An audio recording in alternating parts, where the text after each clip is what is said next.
Da fedele sostenitore del nazismo ad eroe antinazista. È questa la straordinaria parabola di Emil Nolde, uno dei più grandi artisti dell'espressionismo tedesco. La sua è una storia poco conosciuta che vale la pena di essere raccontata.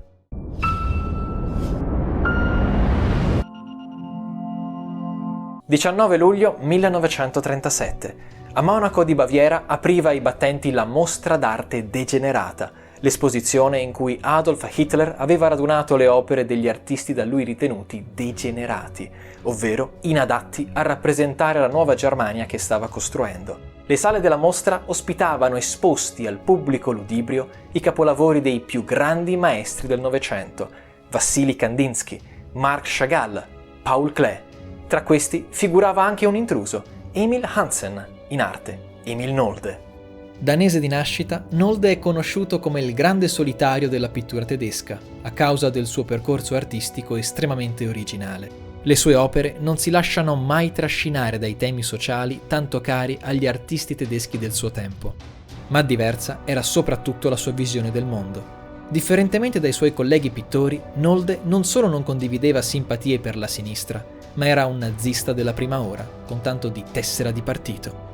Le sue idee, fortemente impregnate di nazionalismo e antisemitismo, trovarono nel nazismo uno sbocco naturale. Non si fece nessuno scrupolo, per esempio, a segnalare al Ministero della Propaganda il pittore Max Pechstein, colpevole di essere ebreo. Quando Hitler salì al potere, Nolde cullò il sogno di divenire uno degli artisti di punta del regime. Invece, per tutta risposta le sue opere furono esibite come esempio di arte degenerata, e a nulla valsero le numerose lettere di supplica inviate al Führer. Hitler detestava la sua arte, che definiva schizzi di un bambino demente. A questo punto è lecito chiedersi com'è possibile che un fervente ammiratore di Hitler abbia subito da parte del Führer una sorte così umiliante. Se è vero che le idee politiche di Nolde combaciavano alla perfezione con l'ideologia del Terzo Reich, lo stesso non poteva dirsi per il suo stile pittorico. Da un punto di vista artistico, Nolde si era infatti macchiato di un peccato capitale agli occhi del Führer, aver aderito all'avanguardia degli espressionisti. Questa corrente artistica, al pari delle altre avanguardie, dipingeva un mondo contrario ai valori di Hitler. Il Führer voleva una pittura naturalistica, facilmente comprensibile dalle masse.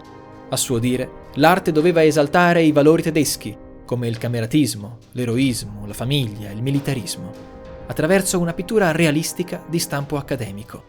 Al contrario, l'arte di Emil Nolde proponeva una pittura drammatica, visionaria, talvolta grottesca, con figure estremamente semplificate al limite della deformazione, con colori violenti, intensi e apertamente antinaturalistici.